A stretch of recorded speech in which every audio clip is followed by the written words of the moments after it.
Voilà, vous êtes nombreux, mesdames et messieurs, d'être avec nous dans votre émission Entre les lignes. Nous sommes le vendredi 18 avril 2025. Vous le savez peut-être bien, la République démocratique du Congo aujourd'hui est en train de vivre une crise très importante, la crise qui touche la partie est du pays. Cette crise touche presque tous les secteurs de la vie nationale. Les budgets non plus n'est pas justement épargné. FARDC et Ouazalendo ne sont pas toujours en bonne communion, en bonne fraternité. Des fois, ils sont en train de s'affronter. Pourquoi? Qu'est-ce qui serait au milieu entre les deux forces qui sont censées soutenir la République pendant cette période de crise interne? On parlera également de cette sortie médiatique, peut-être aussi de Monseigneur Fulgence Mouteba, sur le financement, entre autres, de la mission, l'initiative Cinco SCC, qui a fait beaucoup couler d'encre et de salive, sans oublier le gouvernement d'union nationale, qui sera peut-être bientôt connu. Alors, mesdames et messieurs, nous recevons dans ce numéro Maître Jean-Marie Claude Banza, le citoyen révolté. Très révolté. Comment allez-vous, Maître Banza? Ça ne peut pas aller, puisque la santé marche avec les pays. Est-ce que dans les pays, ça va? Voilà, c'est pour cela je ne peux pas dire que ça va. C'est par la grâce divine que nous tenons, puisque ce qui se pratique ou se fait dans notre cher et beau pays, si nous pouvons dire, sans tenir compte des immondices qui sont partout, mais au moins nous disons que ça ne va pas, ça ne peut pas aller. Pour votre information, sur le plan des recettes, le pays a perdu 4,5% à cause des deux provinces touchées gravement par la guerre. Donc vous pouvez comprendre que c'est comme une partie du corps qui fait mal, si c'est aux pieds et tout ça, ça nous donne de la fièvre. Donc ça ne va pas, ça ne va pas. J'ai pu entrer en contact avec certains de nos amis qui vivent là-bas, mais pour eux, le gouvernement s'en fout de leur situation, puisqu'ils ne voient pas réellement cet engouement de le faire sortir de ce qu'ils vivent. Donc, je ne peux pas être... ça ne va pas. Voilà. Ça ne va pas. Ça dérange beaucoup, Maître Jean-Marie Claude Banza. Mais dans ce contexte actuel où nous perdons 4% dû à la perte du contrôle de ces deux provinces, nous avons des institutions qui sont budgétivores et d'ailleurs réduire le train de vie de ces institutions. Comment procéder? D'abord, Monsieur Dan, je commence par rappeler ce que j'ai toujours dit. Les chefs de l'État prononcent très vite des bonnes actions, mais qui ne se concrétisent pas. Puisque depuis qu'on a parlé de cette histoire des trains de vie, on a même vu un monsieur là, toute honte bu, mais qui réclame encore les frais de fonctionnement. Alors, vous voyez, ça veut dire que quelque part, nous n'avons pas de la conscience dans ce que nous faisons. Donc, on pose des actes, et tout ça, c'est nous, les peuples, qui sommes à la base. Puisque si ces gens se comportent ainsi, c'est plus que bon, je vais claquer les doigts, les gens vont me suivre. C'est ça le problème. Vous vous souvenez de ce que j'avais dit une fois? Ce que Hitler avait dit quand on lui avait posé la question. Vous quittez votre pays pour aller vous installer femmes disons femmes et enfants à l'étranger. Comment vous allez construire votre pays? Oui. Donc c'est un problème. Maître Banza, revenons un peu sur cette plainte du président de l'Assemblée nationale, M. Vital Kamerhe, qui dit ne pas avoir suffisamment de fonds. Il manque de fonds d'abord pour les frais de fonctionnement de l'Assemblée nationale. En tant que juriste, Maître Banza, est-ce que vous avez une institution, on ne vous donne pas les frais de fonctionnement? Est-ce que vous allez fonctionner normalement? Mon cher Dan, C'est ici où je me plains toujours à l'endroit des journalistes. Quelqu'un fait une telle déclaration, mais entrez déjà dans les annales pour vérifier qu'est-ce qui s'est passé. Il y a un journaliste du nom de Local et quelque chose comme ça. Il a publié des preuves que le monsieur était toujours servi. À lui seul, il a en dehors de 350 000 $, il a aussi plusieurs frais connexes. Pendant qu'on cherche à réduire les trains de vie des institutions, mais il y a quelqu'un qui se réveille un matin, oh non, nous n'avons pas de papier, il n'y a pas de frais de... Mais le ministre des Finances a publié des preuves pour dire que non, tout est donné. Donc, si c'est du théâtre, hein, ça veut dire tout simplement que nous avons un sérieux problème de leadership dans notre pays, puisque faire une telle déclaration, et tout le monde va toujours dans les réseaux sociaux pour faire de telles déclarations, même si ce n'est pas direct, mais malignement, on veut faire... C'est un langage, je vais dire. Ça, c'est un langage. Il a dit au perchoir, il s'est plaint. Oui, mais... Ça fait presque une année qu'il a été investi. Mais on l'a contredit. Alors qui dit vrai? C'est à vous de nous donner de la lumière, vous les journalistes. Il faut maintenant des enquêtes. Voilà. Justement. C'est pourquoi je cherche à ce qu'il y ait des bons journalistes. Pas un journaliste qu'on va appeler à côté. Tu n'as pas encore payé les loyers. Oui, excellence. C'est comme ça que vous êtes. Oui, excellence. Mais c'est lui qui a parlé des salaires de 300 000, 350 000. Rien ne prouve non plus qu'il n'a pas été approché. C'est pour moi, vous n'êtes pas en train de me contredire. J'ai dit avec vous, les journalistes, tout est possible. On peut vous appeler à côté. Bon, publiez ça. Voici votre cachet. Terminé. Vous êtes comme des musiciens. Ah, c'est pas tout le monde. Mais la majorité, papa. C'est pas tout le monde. La loi de quoi? Comment on appelle? En démocratie, on compte, on voit la majorité, non? Ou si vous êtes parmi les meilleurs, mais vous êtes à combien? Mais en soi, oui. Les frais de fonctionnement, en principe, chaque institution devrait avoir des frais qui permettent de travailler dans de bonnes conditions, oui. De payer les administratifs, de payer les protocoles. Il faut quand même qu'il y ait ces frais. Quand il manque, ça manque. C'est vrai que quelque part, la personne Monsieur Dan, j'aurais voulu que vous puissiez, en tant que journaliste, que vous puissiez d'abord vérifier si cela est vrai. Puisque tout de suite après, j'ai vu le ministre des Finances réagir dans les réseaux. Bon, je ne l'ai pas entendu dire comme ça, mais j'ai lu dans les réseaux sociaux. Alors, je crois que à un moment donné, bon, je ne sais pas, qu'est-ce qui se passe? Ça, c'est à vous, en tant que journaliste, de nous dire. Nous, tous, on a suivi par la voie des ondes, on a appris ça. Mais je n'ai pas vu du côté du Sénat, on a fait la même chose. Est-ce que c'est un langage? Puisque comment cette façon de parler coïncide avec ce qu'un certain Wakanch a dit du côté des M23 là. Il dit, vous pensez que c'est facile d'aller, il n'y a pas les carburants, il n'y a pas... C'est un peu bizarroïde, hein? Je ne sais pas. Toutefois, je ne sais pas contredire un responsable d'une grande institution, ce qu'il sait de quoi il parle. C'est à vous, journalistes, d'aller vérifier. Vous avez les ministères du budget, vous avez les ministères des Finances, allez vérifier s'ils n'ont jamais versé les frais de fonctionnement. Vous voyez ça? Puisque j'ai entendu entre les lignes qu'il aurait dit il faut choisir entre donner les frais de fonctionnement et payer les militaires. Et puis après, on a publié une sorte de bulletin où on a vu l'argent qu'on donne à un individu. C'est trop. Hein.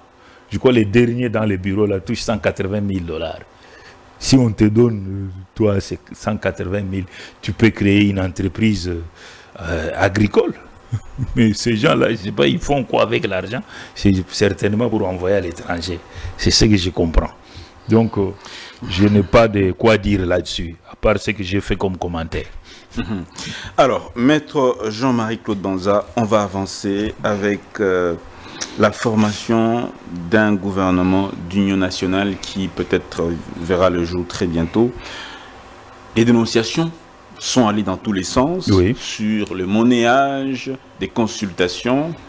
Comme vous le savez, dans notre pays, quelque part, l'information, la vraie, pour l'avoir, il faut vraiment faire beaucoup de recherches, parfois plusieurs années après, pour découvrir la vérité. Est-ce que c'est possible qu'on puisse se fier à ceux qui dénoncent qu'il y a eu monnayage des consultations? Vous savez... On peut se fier à ça?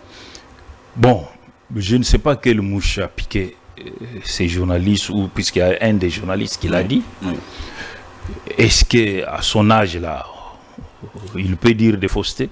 Je ne pense pas. Peut-être que, comme on est dans un pays où tout peut se faire, oui, je ne pense pas que ça soit faux, mais je n'ai pas de preuves, à part sa déclaration. Mais ça ne m'étonne pas, puisque moi-même, j'ai déjà été victime de ça à plusieurs fois. Les combles... Au même poste ministériel, oui, on vient là. Non, chaque fois ça devient, mon cher, je peux avoir ceci, je suis en train de suivre ton dossier. C'est toujours ça. Mais tu donnes quand même quelque chose. Sauf que ce qu'il faut savoir, c'est ceci. Si c'est ça, c'est cela les pratiques, alors je comprends pourquoi, quand on se retrouve avec un gouvernement de 60 personnes, des warriors, et rien ne marche. C'est puisque ce sont des gens déjà maudits au départ par le fait d'avoir corrompu. Si cela est vrai, nous commençons à comprendre pourquoi ça ne marche pas. Vous savez, même quelqu'un me dit, oh non, il faut maintenant qu'on passe par des tests dans ces pays. Ce sont les voleurs qui sont intelligents en matière de tests. Ils vont passer les tests, vous allez vous retrouver avec tous les fumeurs de chambre. Ces gens-là, je ne sais pas qu'est-ce qui se passe. Ils peuvent facilement gagner les tests et vous faire des cinémas. Alors, comme on nous a dit tous que quelqu'un a... Je crois que les journalistes ont parlé de 500 000 $. Et réfléchissons un peu, 500 000. 500 000 à 1 million. Hein? À 1 million. Ça varie. Si réellement ça se passe comme ça, que Dieu punisse ce genre de personnes. Puisque là, d'abord, vous demandez à quelqu'un 1 million. Ce sont toujours les anciens pilleurs qui sont en mesure de payer cet argent. Et quand ils vont prendre des postes, ils doivent récupérer leur 1 million. Et entre-temps, vous avez des routes cassées partout. Vous voyez des choses comme ça. Si cela est vrai, normalement, une telle déclaration devait faire bouger la présidence. La présidence de la République devait réagir. Puis c'est le chef de l'État qui a ordonné les dites consultations. Donc, quand quelqu'un parle de monnayage comme ça, et la présidence citée, je n'entends pas la célèbre Tina Salam parler, réagir, non. Si c'était ailleurs, on allait déjà réagir. Puis ça, c'est très grave. Maintenant, on met dans nos têtes que pour être ministre dans ce pays, il faut casquer. Mais pourquoi la justice ne devrait-elle pas... Mais c'est tout ça, c'est un problème. Dans notre pays, c'est comme ça. Et combien de faits infractionnels se déroulent? Le parquet, rien. Ne s'active pas. Aucun service de sécurité ne réagit. Aucun. Dans un pays où vous voyez quelqu'un nommé aujourd'hui ministre, il vous achète, le mois prochain, il achète un immeuble de plusieurs millions. Et on est calme. La justice ne dit absolument rien. On reste calme. Ah non, mais ça c'est très grave. À part les buzz qu'on voit à la télévision, mais rien de concret ne se fait. Vous voyez ça? Donc, il revient à la présidence de réagir. Sinon, si nous suivons que Bérand a déposé les rapports sur les consultations et que par la suite, il y a un gouvernement, nous sommes en droit de dire, bon, ça, ce sont des acheteurs de postes. Et c'est fini, ça n'ira pas. Dès que vous voyez les choses, vous pensez qu'il peut y avoir, la présidence peut-elle réagir? Ça fait déjà 2 semaines que ces consultations ont pris fin. Voilà. Vous pensez que ça peut quand même déboucher sur des poursuites ou des interpellations?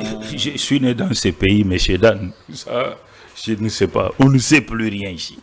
On n'a plus d'espoir dans ce sens, puisque on a vu des choses. On parle, et puis après, rien. Ça passe comme si de rien n'était. Comme si vous prêchez dans le désert. Oui, il n'y a rien qui va se faire. Et la personne même incriminée va vous faire des démonstrations de sa richesse. Et vous commencez à vous demander, mais finalement, on est où? Vous voyez ça? Donc, tant qu'on n'aura pas de la conscience, et que quand vous êtes nommé ministre, mandataire, c'est-à-dire on vous a mis la corde au cou. tant qu'on n'aura pas cet esprit-là, de laisser de bonnes traces, ça ne sert à rien. Donc je ne suis pas très confiant plutôt à l'avènement de ces gouvernements qui va arriver. Avec tout ce qui se passe, tout ce qui s'est dit, 500 000 à 1 million, est-ce que ces gens-là sont fous pour les dire? C'est ça la grande question. Comment quelqu'un peut se réveiller? Il dit, on m'a demandé autant, on m'a téléphoné. Et aucune enquête n'est ouverte. Rien. Il a fallu regarder, il a fallu que les États-Unis attaquent, condamnent certaines pratiques. Allez, on met fin à toutes sortes de lobbying, tout ça. Mais est-ce que le chef d'État doit-il être partout, dans chaque affaire, il doit intervenir? Est-ce que ça ne serait pas quand même un peu... Oui, monsieur Dan, vous avez raison en disant cela, mais lorsque vous êtes les capitaux, vous avez des actions à proposer au peuple. Mais quand vous constatez que ça ne donne rien, vous restez calme, puisque vous ne pouvez pas être partout. Non. Il y a de très bonnes actions que le président a menées. De très bonnes actions. Mais qui, malheureusement, d'ailleurs, ne sont même pas publiées. Ça, c'est des deux. D'un côté, vous savez, lorsque vous faites un bon pas, et qu'après, pour prendre d'autres décisions, ça prend trop de temps. Mais c'est comme quelqu'un qui fait un bon pas et fait 10 pas en arrière. C'est ça le comble. Donc, le chef de l'État n'est pas Dieu pour être partout. Mais ce que nous lui demandons, est-ce que lui-même, en 6 ans, il n'a pas constaté qu'il y a des hommes défaillants autour de lui qui ne savent pas concrétiser toutes ces actions? C'est très facile à voir, puisqu'il ne vit pas au ciel. Il est avec nous ici. Il circule sur nos routes cassées ici. Il voit même les trous, puisque j'ai déjà vu une fois dans une vidéo avec son véhicule, il a vraiment, comment on peut appeler, il a presque été déséquilibré à cause des trous. Vous voyez ça? Et tout lui ne sait pas voir ça. Il ne peut pas dire non. Ministre de quoi? Il te prévenait un peu. Mais qu'est-ce qui se passe? Allez, à Toulouse. Puisque c'est lui, c'est sur lui que tout va retomber.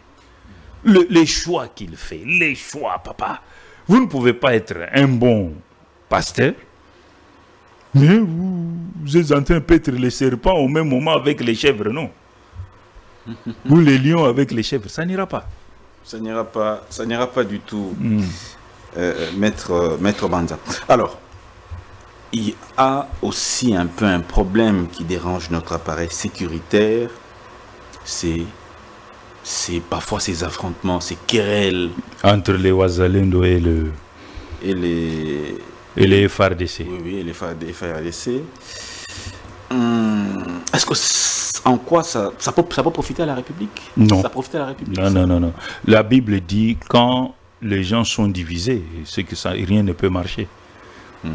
Quand le royaume est divisé, rien ne marche. Je suis de ceux-là qui disent que la RDC n'a pas une armée. Je le répète tous les jours ici. Moi, j'ai grandi dans un coin où on a connu plus de 2 fois une guerre. C'est à partir de là que j'ai compris qu'on est sous le maréchal, on a commencé à détruire l'armée. C'est comme ça que vous verrez, pour sauver Kolwezi, il y a eu juste une fraction des militaires bien formés comme Mayele, qui était major à ce moment-là, et la Légion étrangère de la France. Par la suite, il y a eu les commandos belges, les Sénégalais et les Ivoiriens, sans oublier les célèbres Marocains qui ont laissé des métis là chez nous, là à Kolwezi. C'est pour vous dire que l'armée avait déjà commencé à clopiner depuis un certain temps. Depuis Mobutu. C'est depuis Mobutu, puisque la culture de fuir là, ça ne date pas d'aujourd'hui. Puisque lors de la guerre des 6 jours, le général Dikouta, je crois, qui était commandant à Kolwezi, il avait fui, il s'est transformé en pêcheur pour traverser la rivière Lualaba.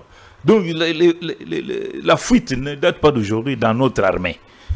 Maintenant, c'est des militaires qui se sont battus, qui ont dit nous avons étudié pour nous battre. Mais juste après la guerre, Mobutu les a retraités. D'autres ont même été abattus, enfin assassinés. Le cas du capitaine Kalala, Major Mbombo qui a été évacué alors qu'il était encore les capitaines Chitundu, les gens qui se sont montrés vaillants, ils ont été écartés. Mais les fouillards là, Mobutu en a fait secrétaire d'État à la défense. Vérifiez les informations. C'est-à-dire, nous avons des hommes politiques chez nous qui ne comprennent pas que la nation est sacrée. Est sacrée. Ça revient au même aujourd'hui.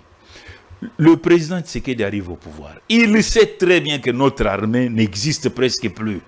Lui-même disait qu'il a été d'une armée... voilà. Bon, il dit ça, il y a parfois des langages politiques. Hein. Quand vous prenez une armée, mélangez des étrangers. Vous vous attendez à quoi? Sans esprit de corps.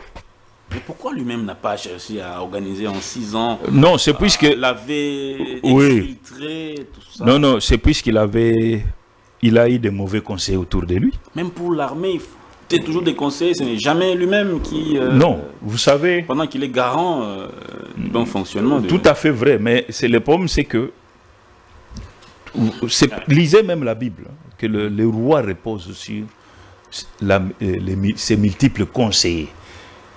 Un humain ne peut pas, il n'est pas Dieu, puisqu'il n'est pas expert militaire. Mais il ne peut pas tout gober, maître. Il y a quand même aussi là, ça devient une autre question. Oui. Vous avez suivi dernièrement qu'on aurait arrêté le général Padiri. À part la suite, nous on s'était dit, mais comment les messieurs avaient été nommés, alors que Jean-Pierre Mbemba n'avait pas tort de les bloquer. Il y a maintenant cette histoire de mauvaise gestion de Ouazalendo, avec l'argent qui était sorti. Donc c'est pour dire que nous avons un sérieux problème dans notre monde ici des Congolais, où les gens ne comprennent pas que demain nous ne serons plus là. L'argent rend les Congolais bêtes. C'est ce que je commence à comprendre. Et quand vous suivez de près, c'est un problème d'argent.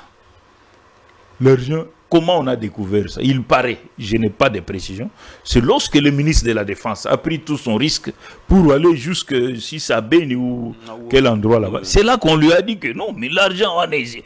le fait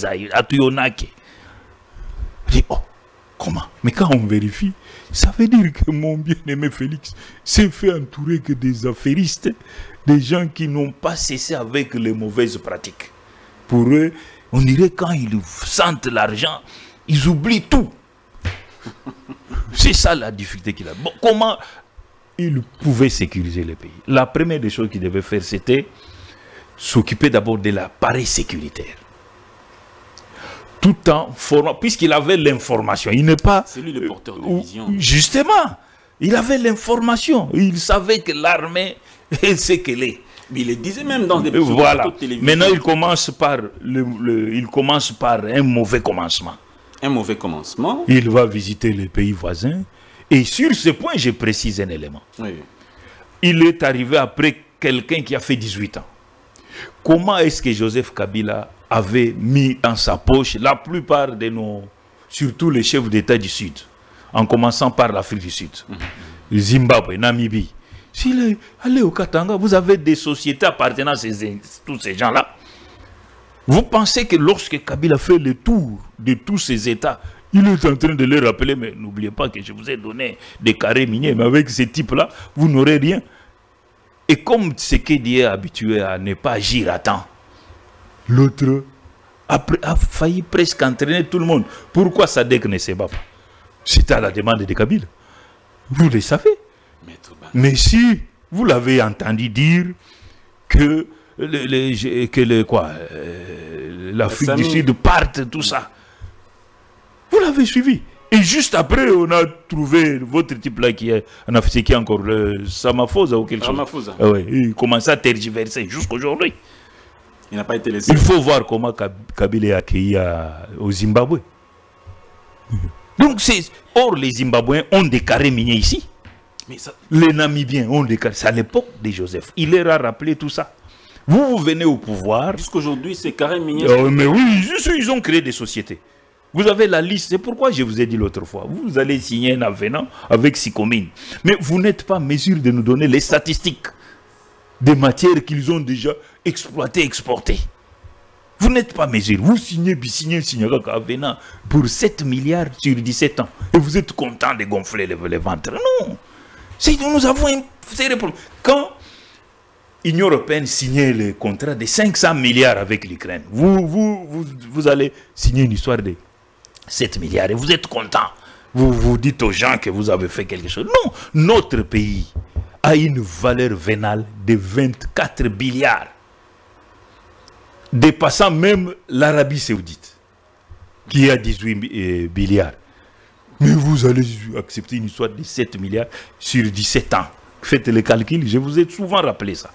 Mais comment vous allez construire le pays? Comment? Donc on est très inconscient. Non, on est vraiment inconscient dans beaucoup de cas. Nous ne faisons que rappeler ces choses. C'est comme si vous ne voulez pas voir nos enfants, les enfants de nos enfants, être à l'aise. D'ailleurs, normalement, tous les jeunes Africains devaient s'opposer à tous les dirigeants qui ont femmes et enfants à l'étranger.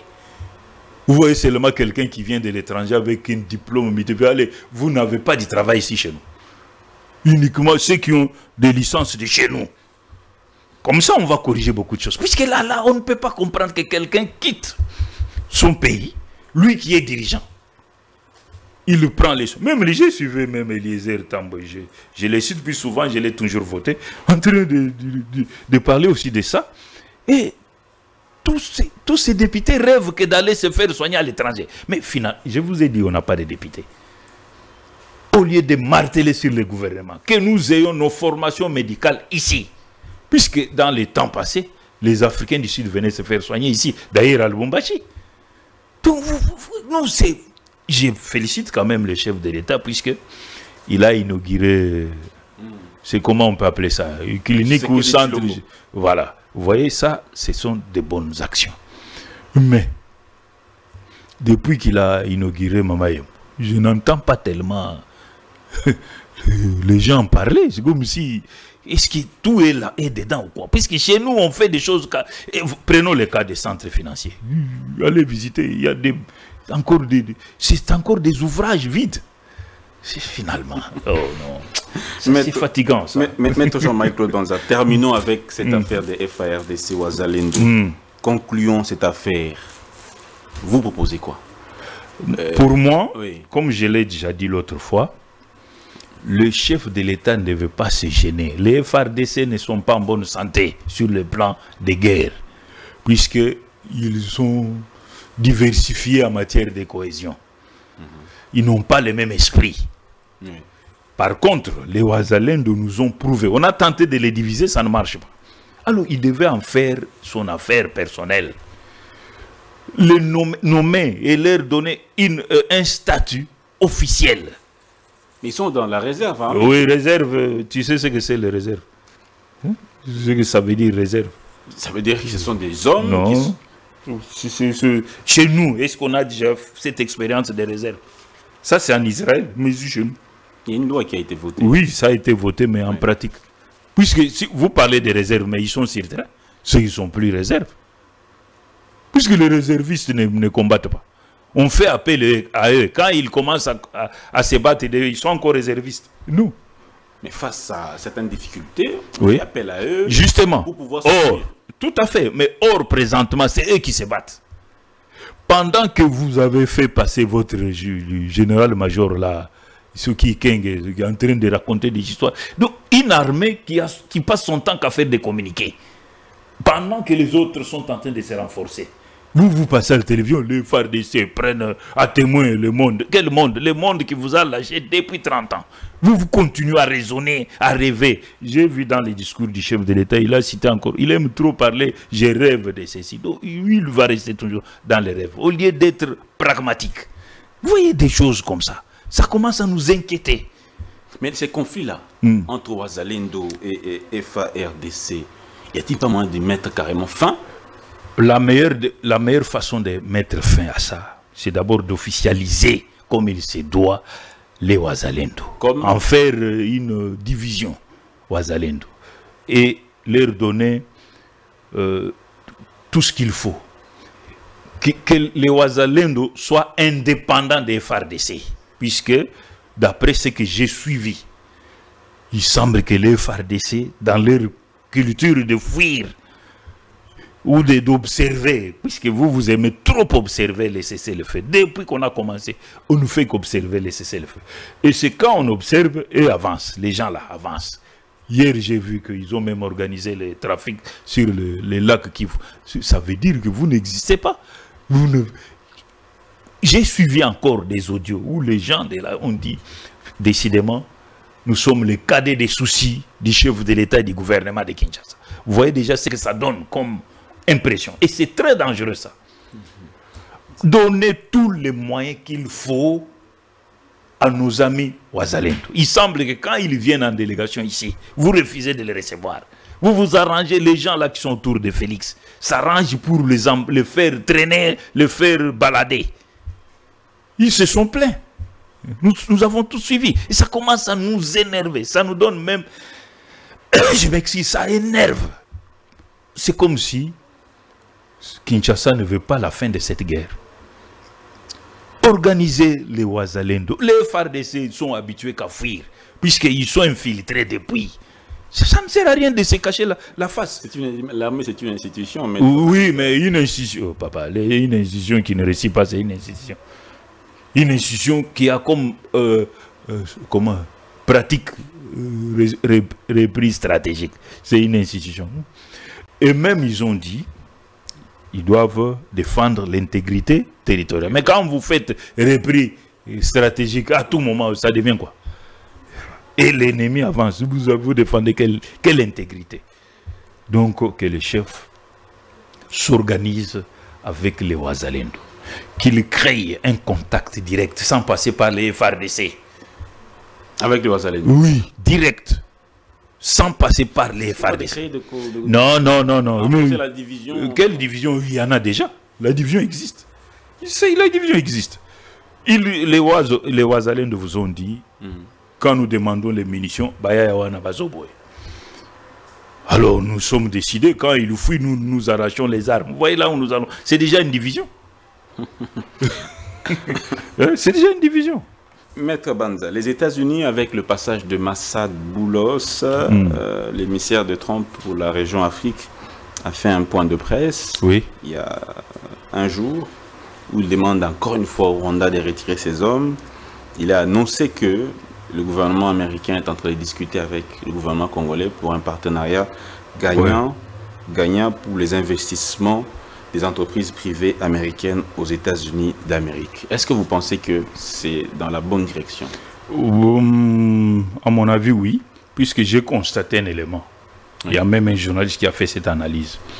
Quand c'est la Belgique ou l'Angleterre, l'assassin international là, hausse les tons, réagit. Mais depuis que les États-Unis ont menacé, il y a un calme là. Et maintenant, il se cache derrière Joseph Kabila, à qui il a demandé de s'afficher. Donc, en quelque sorte, Kagame a trahi son collabo. Il a dit, non, affichez-vous maintenant. Moi, j'en ai assez. Et vous n'avez pas entendu qu'il a réagi contre les points de presse c'est comme Massad. Oui, mais ça fait ça fait plusieurs mois qu'il demande de Rwanda de se retirer, Il y a même une résolution. Oui, là c'était avec Biden qui disait retirez-vous, mais en coulisses, il dit avancez. C'était ce qu'il faisait. Le problème, c'est, je crois que les choses vont aller un peu dans un autre sens, sauf que c'est à Tshisekedi de sortir de ses rêves habituels, puisqu'il rêve trop. Il le dit lui-même dans ses différents discours. Je vous ai dit ici que pendant que lui instruit son armée, le feu Chirimwami l'avait dit. Nous sommes une armée professionnelle. On nous a donné l'ordre d'observer les cessez-le-feu. Mais eux s'organisent et avancent. Allez-y comprendre. Vous dites à votre institution, puisque vous aimez dire qu'on a une armée qui est une institution, bon, ça c'est vous qui le dites, mais qui ne fait que laisser la place aux autres. Entre-temps, en observant les cessez-le-feu, l'armée rwandaise se renforce. Pendant que le général-major Ikeng faisait son communiqué, au même moment, 5 bateaux rwandais entraient. Alors, votre cessez-le-feu sert à quoi? Vous observez finalement quoi? Il ne faut pas nous fatiguer. Ça, je l'ai dit. J'ai dit ça au chef de l'État. Les gens risquent de commencer à se donner des questions. Est-ce qu'il est pour la fin de la guerre? Qu'est-ce qu'il faut faire concrètement? C'est comme je l'ai dit. Aujourd'hui. Aujourd'hui, il doit se concentrer sur les Wazalendo. Il doit même signer une ordonnance officielle. Disait division Wazalendo. Et leur donner tous les moyens. Ils avaient demandé les Touréa, quelque chose comme ça. Une marque là. Ils avaient demandé ça. Mais je ne sais pas si on leur a donné. Au lieu chaque fois de donner de l'argent qui se termine quelque part. Mais il y a plusieurs moyens de mettre fin à la crise, tel que l'a dit le ministre Mouyaya. Il y a plusieurs fronts, front spirituel, front diplomatique, oui. Front militaire, front aussi de tout ceux qui soutiennent. Alors, processus de Doha, aujourd'hui on a Fort Gnassingbé. Il y a aussi les Américains qui sont là. Il y a cette proposition-là des investissements win-win. Qu'est-ce qu'il faut privilégier? Bon, je prends tout ça dans un même lot. Le vrai problème, c'est Félix lui-même. Puisque... Vous parlez comme Franco Diongo. Non, ça, ce sont des gens qui... Lui-même, là, il est... Non, il ne faut pas me mélanger à ces gens-là. Ça, ce ne sont pas des modèles qu'il faut citer. Moi, mon souci, c'est de voir Tshisekedi revenir à la raison de tout ce que nous disons. Comme le dit Kaboun, des fois. Par exemple. Bon, tout ce que ces gens-là disent n'est pas toujours faux. Hein, bon, mais seulement eux le font dans le sens de montrer qu'eux sont des politiciens, tout ça, non. Puisque tous ces gens-là, quand on leur laisse la gestion, c'est une calamité. Regardez par exemple, ce que j'avais oublié de condamner, Félix ordonne à travers sa ministre de l'enseignement supérieur et universitaire de suspendre la cérémonie de la remise de, comment on appelle ça, pour Semi Keba, quelque chose comme ça, un Africain, un Ouest-Africain. Diplôme d'honneur. Voilà. Docteur honoris causa. Alors qu'à Brazza, le même Félix avait dit devant tout le monde qu'il était africaniste. D'après ce que j'ai appris, c'est à la demande de la France qu'il aurait fait suspendre. Si c'est la vérité, alors là, je lui dis clairement, papa, osa africaniste. Puisque comment vous pouvez obéir à la France qui nous combat à travers Mouchikoabou? Je comprends pourquoi il a des difficultés, l'incapacité de quitter l'OIF. C'est très grave. Le type là qui vient ici, c'est le président togolais. Ça, c'est le choix de Paul Kagame et de Macron. Tous les conseillers autour de ces messieurs-là sont des Rwandais. Mais je te dis, je n'invente rien. C'est des Rwandais. Son DG, l'équivalent des DGI, c'est un Rwandais. Pas un Rwandais immigré, non, un Rwandais du Rwanda. Ah, comment un président? Alors, vous prenez un type comme ça, vous voulez qu'il vienne faire la médiation? Non. Donc c'est un complot? Si, c'est un complot. Puisque le fameux Rwandais, Paul Kagame, met encore la même mise sur la cité de l'Union africaine, qui est dirigée pratiquement par l'Union européenne. Donc les Africains ne sont souverains que dans la bouche. Mais en réalité, c'est ça. De l'autre côté, dans SADC, Kabila a SADC dans sa poche. Puisque la majorité des dirigeants de SADC ont des carrés miniers donnés par Joseph Kabila. Vous venez là. C'est comme ça que j'ai toujours dit, autour de Félix, il n'y a pas de stratège. Il n'y a pas de stratèges qui peuvent l'aider. Non, il n'y en a pas. Il n'y a pas de stratège. Il est coincé, il est mis en état. Non, c'est puisqu'il veut être coincé.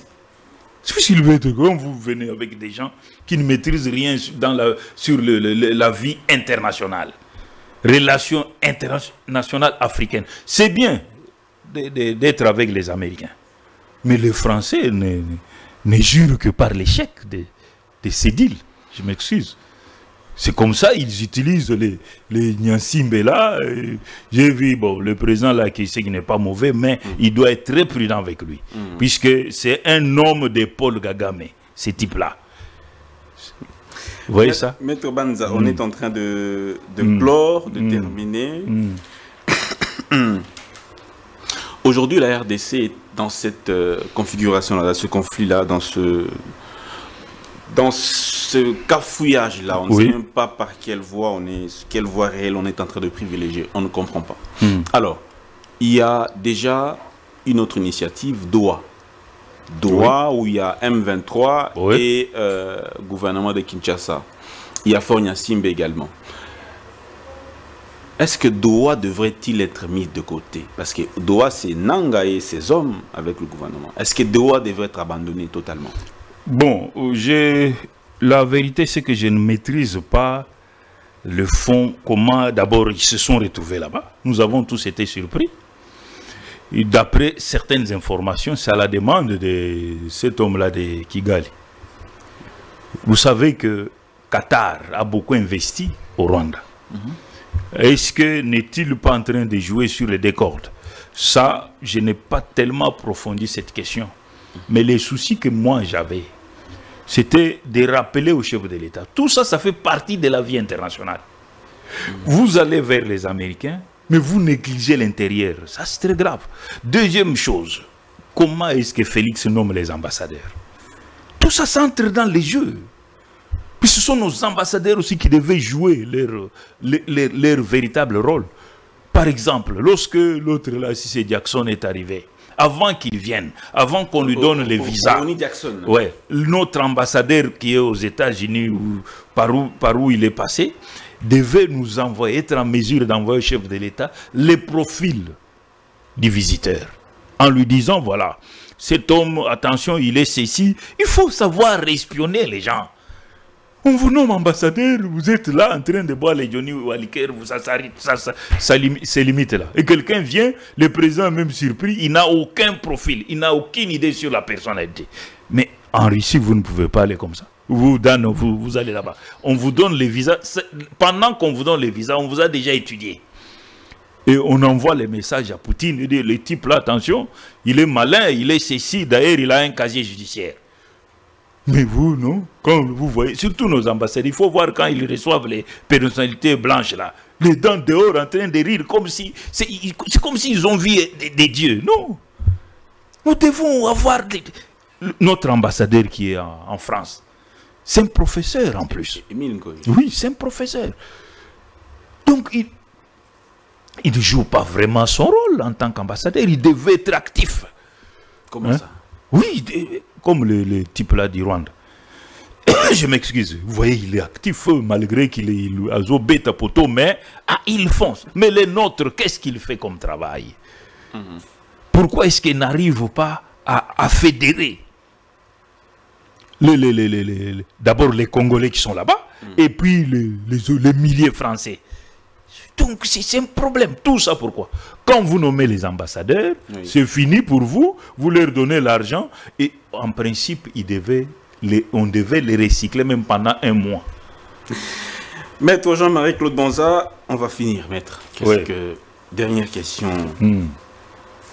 Qu'est-ce que... Je voulais, avant qu'on finisse, puisque avec votre plateau ici, je voulais préciser sur les cas de...